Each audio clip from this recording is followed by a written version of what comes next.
So ఖచ్చితంగా దివ్యాంగులకి ఖచ్చితంగా పెద్దపీట వేయాలి.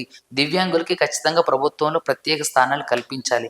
అసలు అవసరమైతే దివ్యాంగుల కోటాని 3-10% పెంచినా సరే తప్పులేదు నా అభిప్రాయం ప్రకారం. ఎందుకంటే ఎంతోమంది రీసెంట్‌గా నా దగ్గర ఒక గ్రౌండ్ వాటర్‌కి సంబంధించి ఒక అబ్బాయి వచ్చిండు. ఆ అబ్బాయి పేరు ఆ అబ్బాయి పేరు రివీల్ చేయడం ఎందుకు, అతనికి ఐ ప్రాబ్లమ్ ఉందని చెప్పి. కానీ గవర్నమెంట్ ఇచ్చిన పర్సెంటేజ్ 40% అయితే అతను సంస్థగత ఈ గ్రౌండ్ వాటర్ డిపార్ట్మెంట్‌కి సంబంధించిన జాబ్ హైడ్రోజియాలజిస్ట్ ఒకటే జాబ్ ఉంది. అతను అక్కడ అప్లై చేసుకుంటే వీళ్ళు ఇచ్చింది 30%. ఆ 30% ఈ జాబ్ రాదు. అంటే గవర్నమెంట్ ఇష్యూ చేసిన సర్టిఫికేట్ 40% ఉంటే వీళ్ళు సర్టిఫై చేసిన 30%. అంటే వీళ్ళకి ఇవ్వాలని ఉందా, ఇవ్వకూడదని ఉందా? గవర్నమెంట్ 40% ఇష్యూ చేసినప్పుడు దాన్ని బేస్ చేసుకుని ఇవ్వాలి తప్ప మళ్ళీ మీరు సంస్థాగతంగా మీరు వెరిఫై చేసుకున్నారు. ఓకే, వెరిఫై చేసుకున్నాక 30% ఎట్లా ఉంటుంది? ఆ అబ్బాయికి ఒక కన్ను పూర్తిగా కనిపించదు, ఇంకో కన్ను లైట్ గా మసకగా కనిపిస్తుంది. అలాంటప్పుడు అలాంటి వ్యక్తి ఎన్నో ఆశలు పెట్టుకొని అతను ప్రిపేర్ అయ్యొచ్చు. ఇప్పుడు అతని జీవితం ఏం కావాలి? సో ఇలాంటి వాళ్ళు వ్యాఖ్యలు ఇలాంటి వాళ్ళ జీవితాన్ని ఇంపాక్ట్ చేస్తాయి. సో వాళ్ళు మానసికంగా కృంగిపోయి ఆత్మహత్యలు లాంటివి చేసుకుంటే ఎవరు బాధ్యులు? వాళ్ళ కుటుంబానికి ఎవరు తోడు?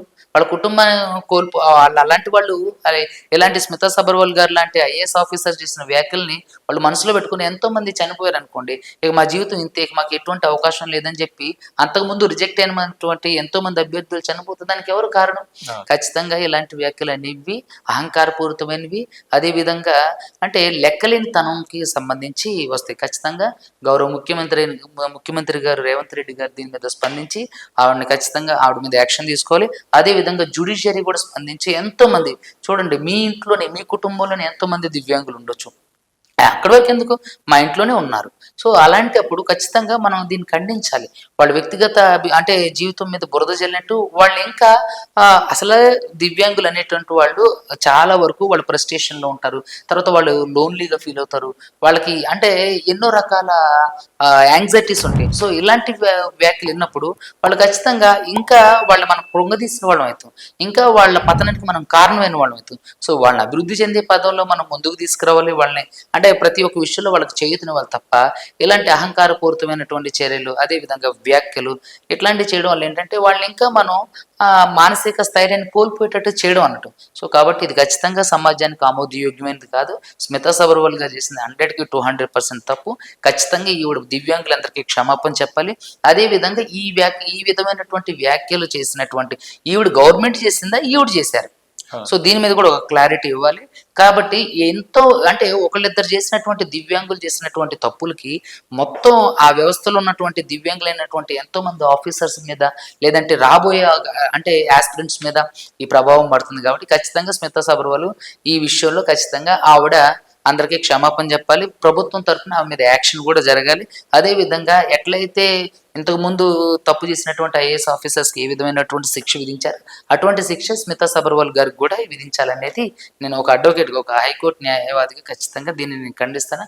ఇలాంటి చర్యలు ఆవిడపైన ఉపక్రమించాలని చెప్పి తెలంగాణ గవర్నమెంటే కాకుండా విపక్షాలైనటువంటి పార్టీలు కూడా నేను వేడుకుంటున్నాను. ఇలాంటి ఇప్పుడు ఒకవేళ ఆమె అంటే మీరు అంటున్నారు ఎంతమంది ట్విట్టర్ పెట్టినా తన సమర్థించుకుంటుంది అంటున్నారు. ఒకవేళ యాక్షన్ తీసుకోవాలంటే సెక్షన్స్ మీకు ఏం వర్తిస్తాయి సార్? అంటే సెక్షన్స్ అనే కంటే కూడా ఇలాంటి వ్యక్తుల్ని ఎలా అంటే సెక్షన్స్ ద్వారా కాకోకుండా ఖచ్చితంగా సంస్థాగతమైనటువంటి చర్యలు తీసుకొని బాధ్యతారహితమైన చర్యలు తీసుకోవడం వల్ల వీళ్ళకి ఎక్కువ ఇంపాక్ట్ పడుతుంది అన్నట్టు. సో కాబట్టి వీళ్ళ మీద సంస్థాగతమైనటువంటి, అదే విధంగా వాళ్ళు ఏదైతే మినిస్ట్రీలో ఉన్నారో లేదంటే ఏదైతే గవర్నమెంట్లో ఉన్నారో వాళ్ళు వీళ్ళ మీద చర్యలు తీసుకోవడం వల్ల, అంటే క్రమశిక్షణ చర్యలు తీసుకోవడం వల్ల వీళ్ళకి ఇంకా ఎక్కువ బుద్ధి వస్తుంది. సో ఇలాంటి మనం ఒక ఐఏఎస్ ఆఫీసరు మనం సమాజంలో ఈ విధంగా మెలగాలి, మనం సమాజంలో ఈ విధంగా ఉండాలి, సమాజంలో ఈ విధంగా మాట్లాడాలి. ఒక ఐఏఎస్ ఆఫీసర్ మాట్లాడే మాటలు ఎంతో మందిని ప్రభావితం చేస్తుంది. ఆవిడ చూసి ఎంతో మంది ఐఏఎస్ ఆఫీసర్స్ అయ్యి ఉండొచ్చు. సో అలాంటి వాళ్ళందరికీ కూడా ఇలాంటి ఒక వ్యాఖ్యలు అలాంటి వాళ్ళు కూడా డైజెస్ట్ చేసుకుని ఎంతో మంది మీద దాడులు చేయడానికి కూడా అవకాశం ఉంది, ప్రత్యక్షంగా కానీ పరోక్షంగా కానీ. సో కాబట్టి ఇలాంటి స్మితా సబర్వాల్ గారు ఈ బాలలత గారిని ఇన్స్పిరేషన్గా తీసుకుని ఎంతో మంది ఐఏఎస్ ఆఫీసర్స్ అవడానికి, అంటే ఈ యూపీఎస్సీ ప్రిపేర్ అవడానికి ఎంతో మందికి ఆవిడ ఒక ఓతమిచ్చింది బాలలత గారు. సో అలాంటి ఓతమిచ్చి ఎంతో మందిని ఆత్మస్థైర్యం నింపి అలాంటి వాళ్ళు ఎంతో మందిని తయారు చేస్తున్నప్పుడు, అంటే ఐఏఎస్లు ఐపీఎస్లు అవడానికి ఒక దివ్యాంగురాలు హెల్ప్ చేస్తున్నప్పుడు ఆవిడే వాళ్ళందరినీ తయారు చేసి ఐఏఎస్ ఐపీఎస్ కు పంపిస్తుంటే అందులో ఐఏఎస్లు అంటే ఐఏఎస్లు ఐఆర్ఎస్లు ఐఎఫ్ఎస్లు ఇలాంటివి అవడానికి దివ్యాంగులకు అర్హత తీసేయమంటావు ఎంత Correct గా. సిగ్గుచేటు, ఎంత జిగుప్సాకరమైన మాటలు. అంటే వాళ్ళ జీవితాల్ని, అంటే వాళ్ళని ఎలా బ్రతకమంటారు? సో కాబట్టి ఇలాంటి ఒక వ్యాఖ్యలు ఏంటంటే దివ్యాంగుల మనస్సులో చెరగని ముద్ర వేస్తే వాళ్ళు ఇంకా కూడా మనం ఆత్మస్థైర్యం కోల్పోయి ఈ సమాజానికి మీరు అవసరం లేదని మనం డైరెక్ట్గా వాళ్ళు ఇండికేట్ చేసినట్టే. సో కాబట్టి ఇలాంటి వ్యాఖ్యలన్నీ ఖచ్చితంగా సమాజానికి ఆమోదయోగ్యమైన కాదు, సమాజానికి ఈ విధమైనటువంటి వ్యాఖ్యలు ఒప్పుకోలు కాదు. సో కాబట్టి ఖచ్చితంగా సీనియర్ ఐఏఎస్ ఆఫీసర్ అయినటువంటి స్మితా సబర్వాల్ గారిని ఖచ్చితంగా చట్ట ప్రకారం శిక్షించాల్సిందే, అది కూడా గవర్నమెంట్ శిక్షించాల్సిందే. ఆ శిక్షించేంత వరకు కూడా ఖచ్చితంగా రాష్ట్రంలో ఉన్నటువంటి, అదేవిధంగా దేశంలో ఉన్నటువంటి అనేక మంది దివ్యాంగులు పోరాటం చేయాలి. అదే విధంగా బాలలత గారు మాట్లాడారు, నాకు చాలా బాగా అనిపించింది అన్నట్టు. ఖచ్చితంగా ఆవిడ మాటల్ని ఆవిడ మీద ప్రభుత్వాలు యాక్షన్ తీసుకోకపోతే ప్రభుత్వాలు ఆమెను సమర్థించినట్లే. సో కాబట్టి ఖచ్చితంగా ప్రభుత్వాలు ఎవరికి కూడా అనుకూలంగా ఉండవు. అందరికీ కావాల్సింది ప్రజలు, ప్రభుత్వాలకు కావాల్సింది ప్రజలు. కాబట్టి మీరు ప్రజల యొక్క అభ్యున్నతిని దృష్టిలో పెట్టుకొని ప్రజలకు ఏది కావాలో అది చేయడం ప్రభుత్వం యొక్క ముఖ్య లక్షణం. కాబట్టి ప్రభుత్వం యొక్క ఈ పనిచేస్తున్నటువంటి వింగ్లో పనిచేస్తున్న స్మితా సబర్వాల్ గారిని ఖచ్చితంగా ప్రభుత్వమే శిక్షించి బాధ్యతారాహిత్యమైన చర్యలు, లేదంటే క్రమశిక్షణ రాహిత్యమైన చర్యలు జరిగించి ఆవిడని, అంటే తర్వాత రాబోయే వాళ్ళకి ఓతం ఇవ్వాలని చెప్పి నేను కోరుకుంటాను. ఓకేనండి, thank you so much. Thank you. చూశారు కదా ఫ్రెండ్స్, మీ గనక మా వీడియోని లైక్ చేయండి, షేర్ చేయండి, కామెంట్ చేయండి, సబ్స్క్రైబ్ ఛానల్ అక్కడ గంట టంగును కొట్టండి. నేను మీ యాంకర్ పప్పు. Bye bye.